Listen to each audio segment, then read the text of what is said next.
In this session, we are going to look at the introduction to calculus. Calculus has two sections. The first section of calculus is called differential calculus.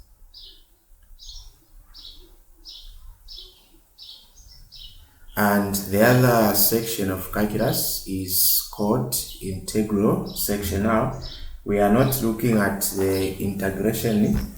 We'll first focus on what differentiation or differential calculus is. Now, differential calculus is just concerned with the rate of change of one quantity with respect to another. Now, before we look at the rules and some examples based on differentiation, first I want us we look at if we have an xy plane here. So if we want to find the gradient of a straight line given 2 points, we know the formula is equal to rise over run y2 minus y1 divided by x2 minus x1. Now here, this equation is only applied whenever you are dealing with a straight line, and the gradient of a straight line is always constant. It's always constant. So if let's say we have point A, here we have a point B, we have point C. So if I choose any two pairs of the coordinate within the straight line, the gradient will always be equal. For example, if I were to calculate the gradient of AB and also we find the gradient of BC, we would find that the gradient of AB will be equal to the gradient of BC. Now let's have a picture. What of the case where we are dealing with a curve? Now for a curve, since a curve is not a straight line, a curve has a gradient that changes, that instantaneously change. So what this means is if we have point A here, we have point B there. So if we are to find the gradient at point A and the gradient at point B, we would find that the two gradients will differ. Now, this formula that we have looked at, the y2 minus y1 divided by x2 minus x1, cannot be applied, or we cannot use it whenever we want to find the gradient of the curve. Now calculus, which is differential part of calculus, is now what we use whenever we are trying to find the gradient of the curve at a given point. So calculus, differential part of calculus, is the branch of mathematics that can be used to find the gradient of a curve. Now let's move on to look at some rules that we'll be using before we start our differential questions. So if we have the derivative of a constant number, let's say we have a constant is a number that does not contain a variable. Let's say if we have f of x is equal to 10, or f of x is equal to 5 or negative, as long as there is no variable, that is a constant number. So now if we are differentiating f prime of x, where we are given a constant number, the derivative of a constant number is 0. So therefore the f prime of x will give us, here we are going to have a 0 as our answer. Now let's have where we have x raised to the power n. When x is raised to the power n, we have, let's say, dy over dx. Our n should be written in front of x, so this will become nx, n times x, then n minus 1. Okay, now since we have at least a bit of concept of what we are going to do, let's have some examples. The first example, we are going to differentiate, where we have y is equal to 4 multiplied by x raised to the power 5 plus 7x raised to the power 3 minus 9x plus 5. Okay, so now we can differentiate this one. So we'll say dy divided by dx is equal to, we have our 4. Now this x is raised to the power 5, so our 5 will move down. So we have 5x. Immediately after bringing down the power, you need to subtract a 1. So 5 minus 1 plus 7. We need to bring our 3 down. So we have 3x raised to the power 3 minus 1 minus 9. Here our x is raised to the power 1, so we can bring our 1 down. So become x raised to the power 1 minus 1 plus, now here we just have a constant. We say the derivative of a constant is always 0. So we continue, we have dy over dx. So we can now expand 4 times 5, we get 20x to the power 5 minus 1, we have 4, plus we can now expand also 7 multiplied by 3, we have 21, x raised to the power 3 minus 1, we have a 2, minus 9 here. Now x raised to the power 1 minus 1, which is x raised to the power 0. Then for 0 we just ignore this one. So now x raised to the power 0 is equal to 1 according to the rules of indices. So therefore our final answer is dy over dx is equal to 20x to the fourth plus 21x to the second minus, here we have a 1, which is 20x to the power 4 plus 21x to the power 2 minus 1. So this is the derivative of our first problem. Now let's also have another problem. Let's say we have y is equal to 4x to the power 3 minus 1 over 2x to the power 2 plus 2x plus 3. So you can pause the video and give it a try. Okay, so now let's continue. So we have dy here over dx.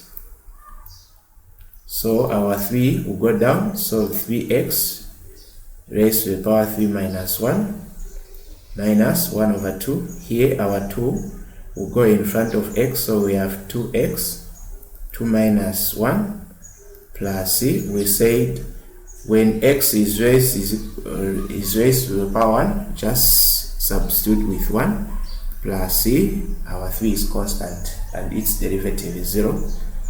We can expand 4 times 3, we have our 12x raised to the 3 minus 2, 3 minus 1, 2 minus 1 over 2. Here we are going to have 2x to the power 1 plus 2 times 1 is 2. We have 12x squared. Now since this, we can cancel these 2 and also these 2. So negative 1 times x, we have negative x plus c 2. So this is our final answer for this particular problem. Let's have another example. Let's say this time we have y is equal to 3 over 4 t raised to the power 4 minus 1 over 3 t raised to the power 3 plus minus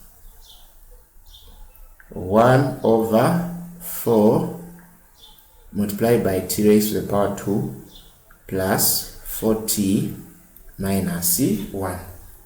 So in this particular problem, we are differentiating with respect to t. So therefore, we can say dy over dx is equal to 3 over 4. So we need to bring down our 4. This will be 4t. We need to, it should be dy over dt, since we are differentiating with respect to t. So we have our 3 over 4 then 4t, 4 minus 1, minus 1 over 3, we bring down our 3, 3t, 3 minus 1, minus 1 over 4, we bring down our t, our 2, 2t, 2 minus 1, plus 4. We said whenever a variable is raised to the power 1, you just substitute with 1 minus 0. Okay. So now we can simplify our expression. We have dy over dt is equal to, here we have 3 over 4 multiplied by 4t, 4 minus 1, we have a 3 minus 1 over 3 multiplied by 3t, 3 minus 1, we have a 2 minus 1 over 4, 2t, t minus 1, we have a 1, plus 4 times 1, 4. Okay, so we can simplify. We can cancel, our 4 can be cancelled with this one, so we have 3 times 2 to the power 3, we have 3t, minus this 3 also can cancel, negative 1 times 2t squared, we have t squared. Now we can need 2 here, 1, 2 into 4, so we have minus 1 over 2t plus 4. So this is the answer for this problem. Let's try another example. Here we have a function f of x is equal to 3x raised to the power 3 plus 2, then the whole thing raised to the power 2. Now we want to look at a question where we have a bracket and raised to the powers to a certain number. Now before we differentiate this problem, first let's expand and simplify. So here we are going to say 3x to the power 3 plus 2, 3x to the power 3 plus 2. So we have written 2 brackets since it is raised to the power, the first part is raised to the power 2. So we are going to use the principles of algebra. So the 3x to the power 3 will first multiply with the 3x to the power 3 in the other bracket, and again it will multiply by 2. Then the second one, our 2 will multiply by the 3x to the power 3 again with the 2.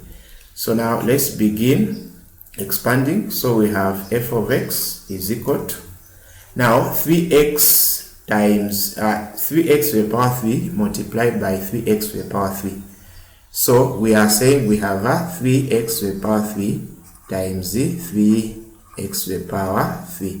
So is 3 times 3, we have 9. Now x to the power 3 times x to the power 3, you just add the indices or the power. So what we are saying is the x to the power 3 plus 3, which is equal to x to the power 6. So here we have 9 raised times x to the power 6, 3x to the power 3 times 2, we get 6x to the power 3. Now we can move on to 2 times the 3x to the power 3, we have 6x to the power 3, 2 times 2, we get a 4. Now we can now simplify. So we have 9x to the power 3 plus, here we can add since they are like terms. So 6x to the power 3 plus 6x to the power 3, we get 12x to the power 3 plus 4. Now after we have simplified, we can now find its derivative. So here this should be 6. Here the derivative, since we are using now f of x, we'll say f prime of x is equal to, we have 9, our 6 will move to the front of x, so we have 6x, where 6 minus 1 plus 12, 3 will go down, 3x, 3 minus 1 plus our 4 will just become a 0. So f prime of x is equal to, so we multiply 9 times 6. So 9 times 6 we have 54 x to the power 5 plus 12 times 3 we have 36 x raised to the power 2. So this is the final answer for this problem. Now let's look at the last problem. So the last problem is, let's say we have y is equal to 2x to the power 3 minus 1 over x. Now for a question like this one, we are going to split this fraction into two fractions. So what this means is we are going to say y is equal to 2x to the power 3 over x minus 1 over x. So the reason why we have splitted this fraction, we know that here 1x will cancel with the x on the bottom. So what we are saying is we have y is equal to, so here this x cancel, that x cancel, so we have 2x to the power 2. Now whenever you are differentiating, if you have a problem where x is on the denominator part, the x must go on the numerator side. So we are going to have x to the power -1. So whenever a variable moves from the bottom to the top, the power changes from positive to negative or vice versa. Now upon reaching here, let's now differentiate. So we have dy over dx is equal to, so we bring down our 2 to x, 2 minus 1. Then here we bring down our -1, so this will be negative x, then -1 minus 1. So here we are dealing with a question where the x is raised to the power 1. So after bringing our -1 down, the negative, we should also subtract the -1 according to the rule. So we can now simplify. 2 times 2 we get 4x raised to the power 1. Now here we have negative times negative, so we get positive x. Now here we are going to have -2. Since we have two numbers with same signs, so we are going to add -1 minus 1, we get -2. Now here you don't leave your answer when x or letter is raised to the power when this power has a negative sign. So what we are going to do is we are going to write the positive index of x to the power -2. So what we are going to do is where there is x, we just write 1, then our x will go down, but our sign for the power will change from negative to positive. So that's it for this video. Thanks for watching.